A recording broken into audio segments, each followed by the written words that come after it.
rapper brasileiro cantando em espanhol, rappers paraguaios cantando em guarani, né? E todos exatamente com o mesmo objetivo.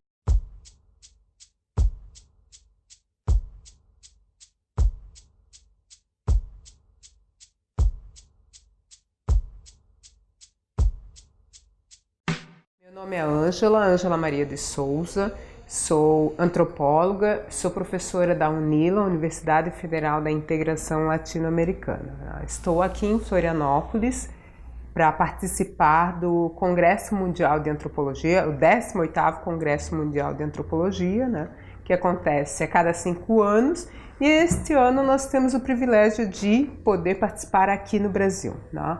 Então é um congresso que reúne pessoas de dezenas de países, tá? Quase uma centena de países, e que é uma grande oportunidade para dialogarmos sobre inúmeras questões da antropologia, mas que também possui uma perspectiva bastante interdisciplinar, né? Que eu considero fundamental para o nosso processo de formação.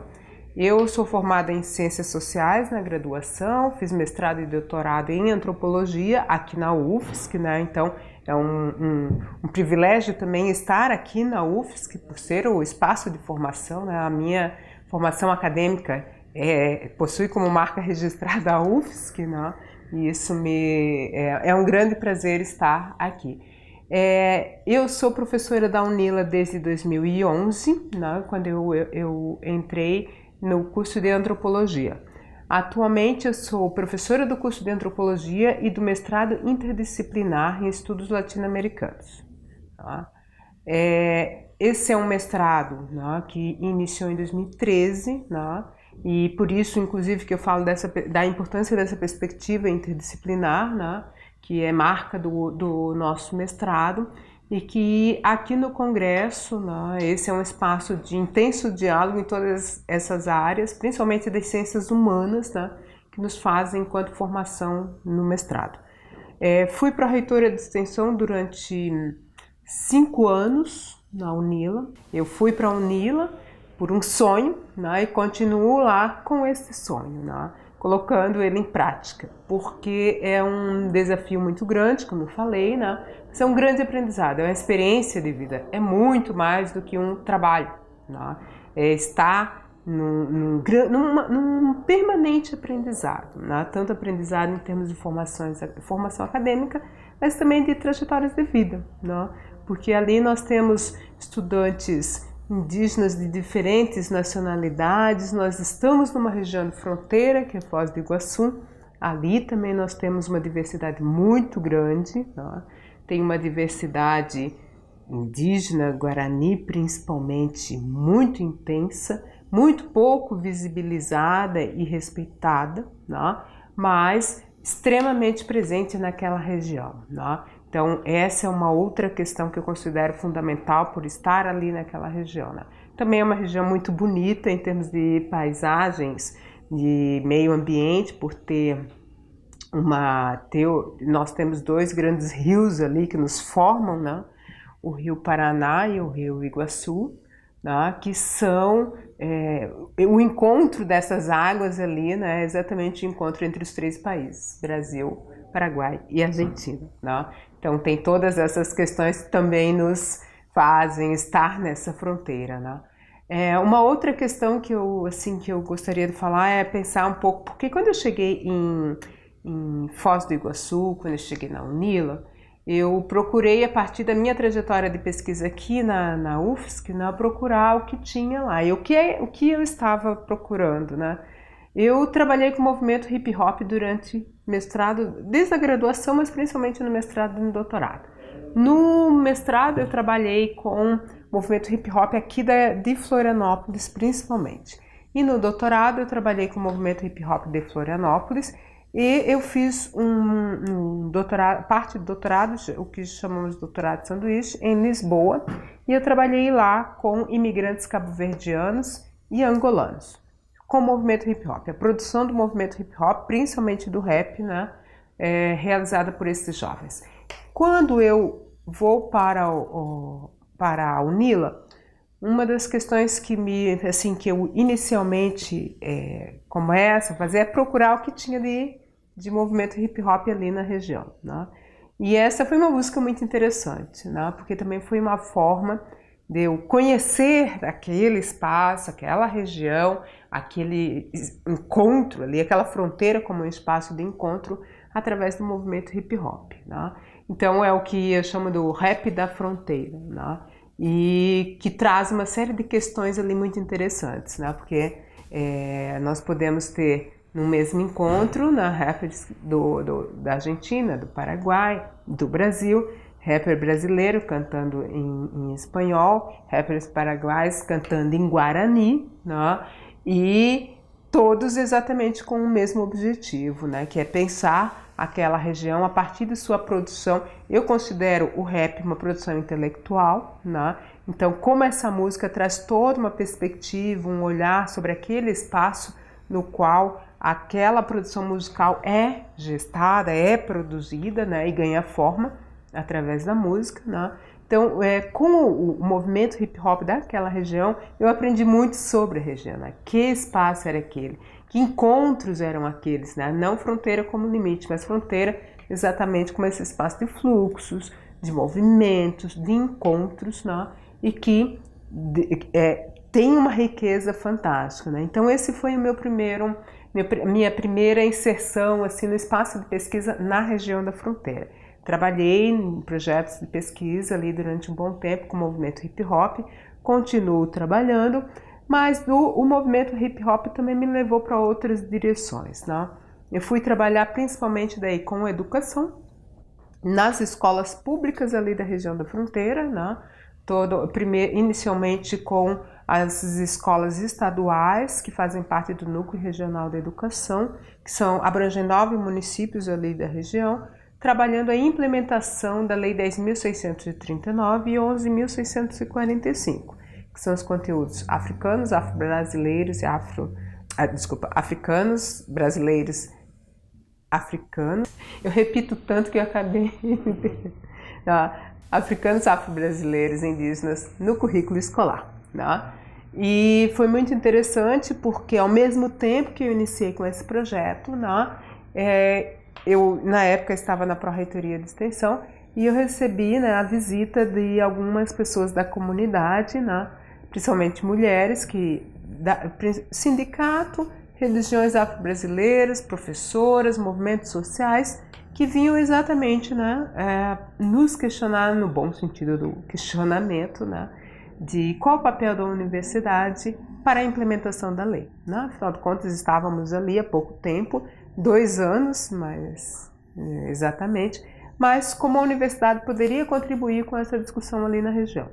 Então, a partir eu já tinha essa intenção, já estava trabalhando e pensando a partir do movimento hip hop, porque é um movimento hip hop que também trabalha bastante nas escolas, né? E com essa demanda vindo da comunidade, né, nesse encontro, eu comecei a trabalhar desenvolvendo um projeto que é exatamente no sentido de criar espaço de formação para os professores da rede pública, né? Então é um projeto que nós começamos em 2013, estamos desenvolvendo até hoje, né? Que é um espaço de formação de professores da rede pública, estadual e municipal para a implementação destas 2 leis, a 10.000 e a 11.000. Né? É importante também ressaltar que a região da fronteira é uma região de muita diversidade étnico-racial, né? Que Foz do Iguaçu tem uma população em torno de 36 a 37% de população que se autodeclara preta e parda, que é um número bastante significativo para a região sul, né? E também o Paraná é o estado mais negro do sul, né? Ele tem em torno de 27% de população que se autodeclara preto e pardo, né? Então, só essas questões já seriam suficientes, mas a gente sabe também o quanto a discussão racial precisa de toda uma luta, de toda uma reivindicação, que faz com que, assim, que possa colocar em prática o que é previsto na própria lei. Não seria nada novo, mas o quanto isso implica em todo um trabalho que tem que ser feito cotidianamente, né? E muitas vezes de militância mesmo, para que a lei cumpra o seu papel. Importante também ressaltar que esta lei, as 2 leis, elas são fruto de um longo processo dos movimentos sociais, principalmente o movimento negro, né, que reivindica há décadas, né, a necessidade do ensino público ter garantido esses conteúdos. E é importante ressaltar também, né, que essa é uma questão, né, nós estamos num país de maioria negra.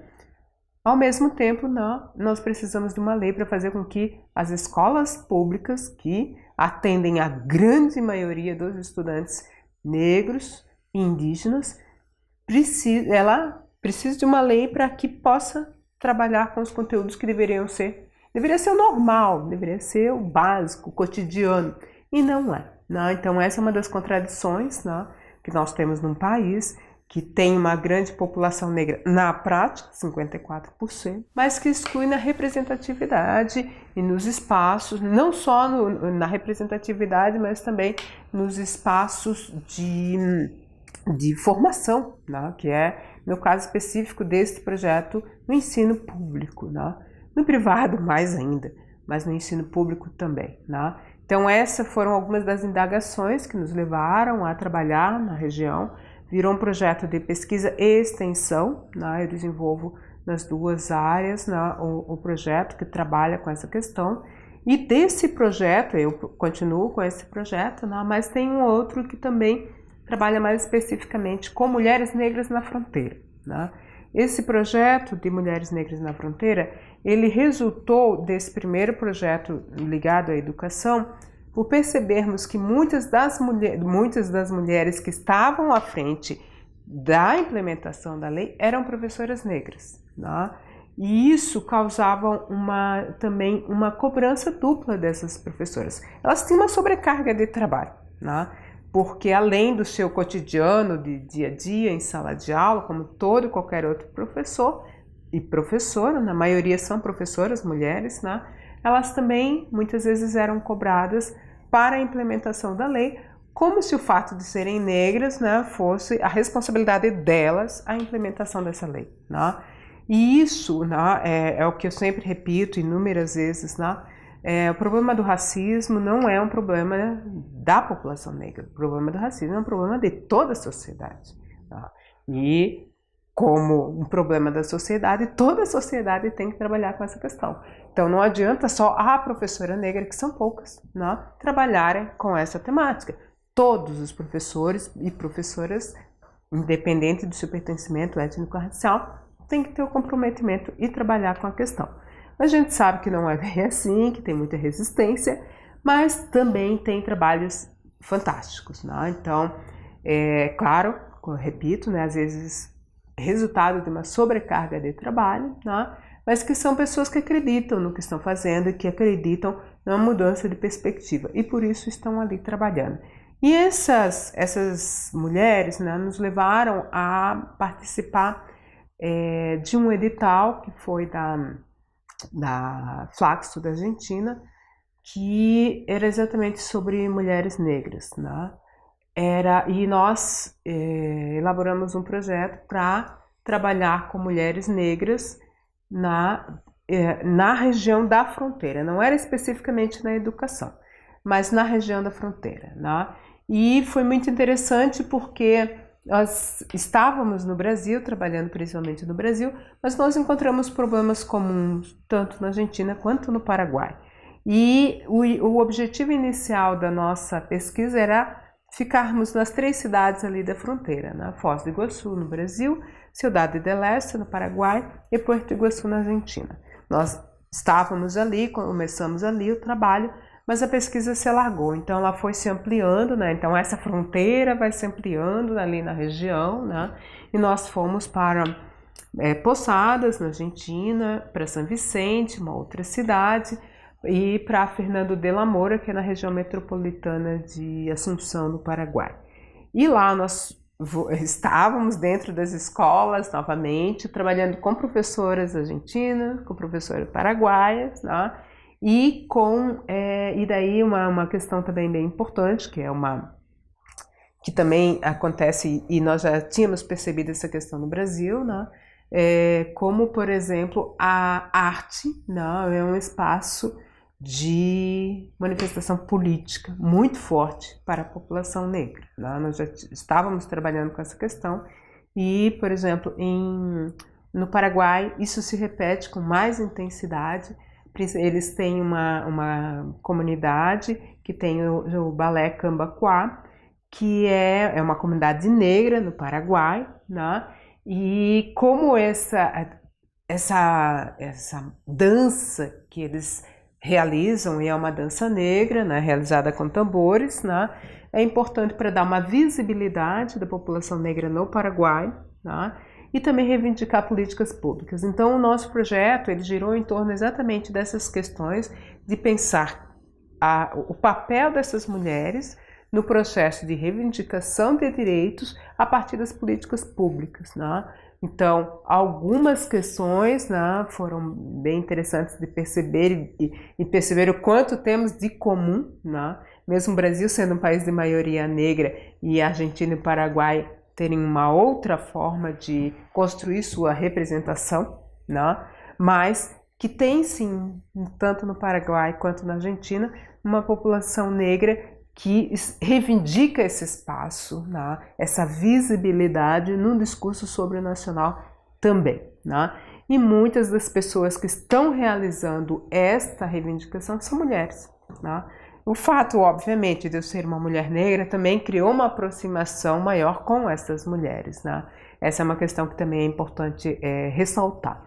E essas mulheres também, elas atuam muito em rede, né? Elas não estão ali, elas no seu grupo, elas atuam muito em rede e buscando, né, formas e diálogos com o Estado no sentido de fazer com que essa visibilidade da população afro-paraguaia e afro-argentina seja ali, né, colocada em prática. Né? Então é interessante pensar o quanto países que são muito distintos até certo ponto, mas que têm problemas comuns.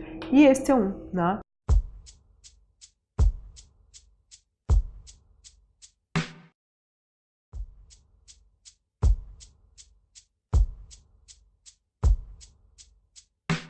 No Congresso Mundial de Antropologia eu apresentei uma parte dessa pesquisa, né? E o quanto, né, essas questões, essa pesquisa, né, nos mostra o passado histórico que nos une. Né? Todos os nossos países têm um passado ligado a todo um processo escravocrata, né? Que teve inúmeras formas de lidar no decorrer do tempo, né? Inclusive com o extermínio mesmo das populações negras. Né?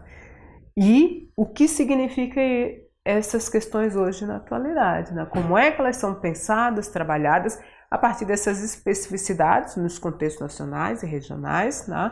Mas também a partir de questões que nos tocam enquanto uma temática, um debate e uma demanda comum. Né? Elas não estão circunscritas ou definidas a partir de um contexto nacional somente. Né? E por isso a necessidade e a importância de trabalhar em rede também. Né? Vários outros movimentos de mulheres negras mostram isso de forma muito evidente, né? O quanto isso é importante e necessário para a própria resistência, né? Porque a grande parte dos trabalhos dessas mulheres, seja reivindicando direitos e políticas públicas, seja o espaço da escola, seja nos terreiros de religiões de matriz africanos, onde tem uma presença feminina muito forte, trabalhamos também com algumas dessas mulheres, né? No espaço da dança, os tambores, né? São espaços de resistência. Né? Então esses espaços de atuação dessas mulheres, né? Muitas delas professoras, mulheres negras, né? São espaços de resistência. Né? Resistência, elas estão ali, estão no seu trabalho, mas elas estão também lutando por uma causa, que é exatamente a luta contra o racismo, né? Pela igualdade de direitos. Né? Então, seja, por exemplo, nas religiões de matriz africana em Foz do Iguaçu, no Afoxé em Foz do Iguaçu, na comunidade afro-argentina de Misiones, na comunidade de Cambacoa, no Paraguai. Né? Esses espaços são espaços de articulação política, né, através de suas manifestações. algumas delas inclusive artístico-culturais, né? E é importante ressaltar como essa arte é um espaço de resistência, né? Pelo seu pertencimento étnico-racial, né? Então, enquanto negros na dança, enquanto negros nas religiões afro-brasileiras, enquanto negros na afoxé, o quanto isso representa da permanência, né? e de uma atualização de uma luta, né? Que é uma luta histórica, todos nós. Mas isso também, né, nos remete a pensar o quanto esses países, né, não só, né, mas Argentina, no caso específico da pesquisa Argentina, Paraguai e Brasil, né, tem espaços comuns ligados a todo esse processo de escravização. E o quanto isso é necessário pensarmos no contexto atual, enquanto redes, enquanto articulações, né, que precisamos ter, mas também, né, e nesse sentido, o movimento hip hop, todo o tempo que eu realizei, a pesquisa que continua até hoje, ele nos ensina isso de forma assim, muito particular, que é nós temos problemas comuns, né? Nós temos questões comuns a debater. E as fronteiras nacionais, elas mudam de lugar, ou elas, em alguns aspectos, elas deixam de existir. Então, por exemplo, pensar a questão do racismo nesses 3 países e o que ele implica, quais as consequências dele na vida, no dia a dia das pessoas, está para muito além de qualquer contexto nacional. Ele nos atinge enquanto população, né, que é um conceito que eu utilizo bastante, da diáspora, né, que é essa população que é resultado, né, no meu caso especificamente, né, de todo um passado escravocrata. E que é um passado que é atualizado no presente a partir dos grandes índices de desigualdade que nos marcam enquanto países, né? O Brasil é um país de extrema desigualdade, um país rico, porém com extrema desigualdade, né? E isso, né, esses dados, esses números, refletem quem está lá nesses índices de desigualdade, né? A grande maioria é a população negra e indígena, né? Os dados são muito evidentes nesse sentido. Então, o quanto essas questões nos unem no sentido de pensarmos uma pauta comum para além, inclusive, das questões nacionais, né? As questões nacionais são determinantes, as políticas públicas são reivindicadas no contexto nacional, a garantia de direitos no contexto nacional, mas a luta ela precisa ter esse caráter de resistência e esse caráter de resistência ele é dado a partir dessas redes que são construídas, né? Nesse sentido, o movimento hip hop sempre atuou dessa forma, né? O movimento hip hop ele tem sua origem, ele é um encontro de inúmeras experiências, né, trajetórias de vidas nos Estados Unidos, em bairros negros, mas com muitos jovens de origem latina. E é esse encontro, né, muito mais dizer que o rap, o movimento hip hop nasceu nos Estados Unidos, é no encontro nos Estados Unidos destas pessoas que emerge, né, o que vai se tornar o movimento hip hop. Então o movimento hip hop já nasce exatamente dessas dispersões que ocorrem de forma planetária, né?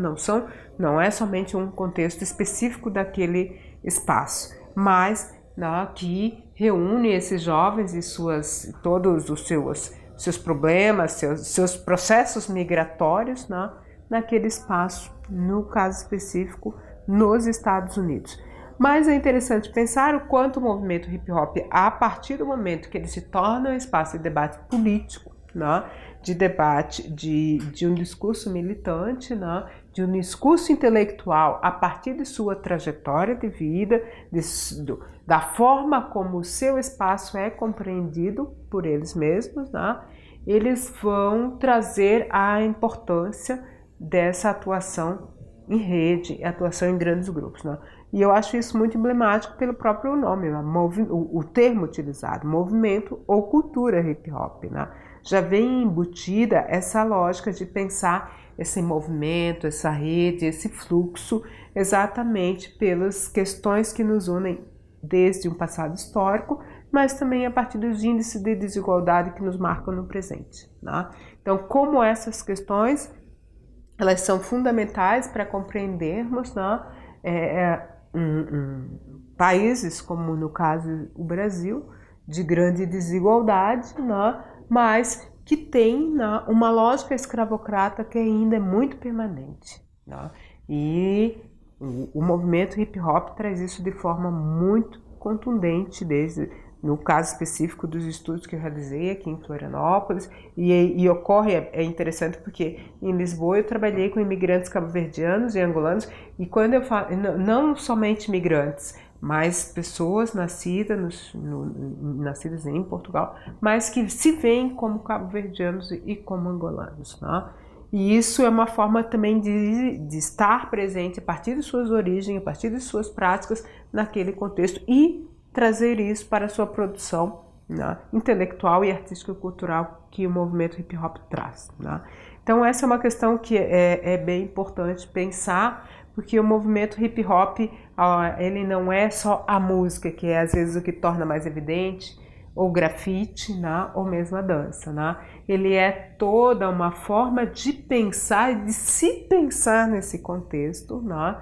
Enquanto a grande parte dos rappers e das rappers, né, enquanto jovens negras, jovens mulheres negras, né, e o que significa ser uma jovem ou um jovem negro, né, em espaços de desigualdade. Né. Nós vivemos num país que nós temos em torno de 77% de jovens que estão jovens negros, né, que são assassinados. É um índice, né, inclusive países em guerra não têm índices tão altos como nós. Né? A juventude negra ela é cotidianamente violentada, né, pelas mortes e de várias outras formas. E o movimento hip hop ele traz isso de forma muito presente. Né? Se nós pegarmos um rap aqui de Florianópolis, nós vamos conseguir perceber, né, que essa Ilha da Magia, como é o título que eu usei na dissertação, é da ilha para lá, porque eles estão falando do continente, né? E o que significa, eles estão problematizando exatamente o que significa essa cidade, né? Que cidade turística é essa? Que representação é construída sobre essa cidade que não inclui exatamente o espaço onde eles estão nessa representação, né? Porque é o espaço negado pela cidade, mas é o espaço da cidade, né? Esse espaço não está fora, né? Esse espaço é a cidade. Então o movimento hip hop ele faz exatamente esse movimento de trazer para o debate, né, o que a cidade não quer, o que a cidade não quer ver, né, e exatamente o que ela produz. Né? Então ela rechaça o que ela não quer, mas exatamente o resultado, a reação vem através da produção estético-cultural, né, do movimento hip hop. E a música é uma das formas assim muito visceral, muito forte de perceber, né, como né, esses jovens se posicionam a partir de suas experiências, né, e de seus conhecimentos, né, de sua produção artístico-musical, né, sem perder suas origens, suas raízes, mas fazendo com que o movimento hip hop seja um importante instrumento também de debate, né, e de visibilidade de questões que muitas vezes estão somente nas páginas policiais. Né? E o que significa, né, esse alto índice de violência que muitas vezes não é visibilizado, né, em nome inclusive de um projeto turístico, né, mas que está ali presente e está matando jovens cotidianamente. Né? E nós sabemos, né, o quanto isso interfere ou interrompe trajetórias. Né? O mesmo público, né, a mesma faixa etária do grande índice de homicídios de jovens negros é a mesma faixa etária que está no movimento hip hop. Né? Então eles estão falando dos contextos no qual, o que eles vivenciam. Né? Quantos têm primos, irmãos, amigos que foram assassinados. Né?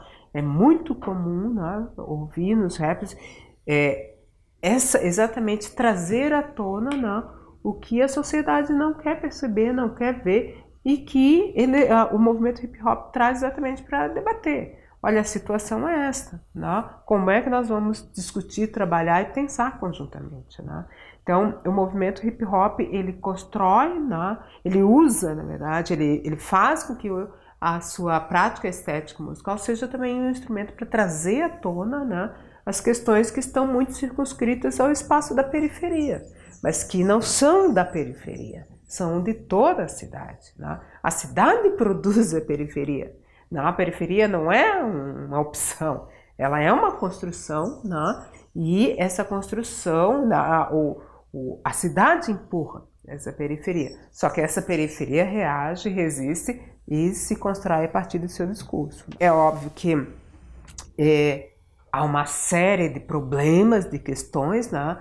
Essa visibilidade e essa prática do movimento hip hop também é vista por vários setores, por exemplo, da mídia de forma muito estereotipada, né? O movimento hip hop tem uma crítica muito contundente com relação a essa imagem que é produzida sobre o próprio movimento, exatamente porque a mídia não compreende o que está sendo ali colocado. Tá? Então, a grande maioria, né, com algumas exceções, hoje tem inúmeros jornalistas, pessoas da mídia que entenderam o que significa aquele movimento, né?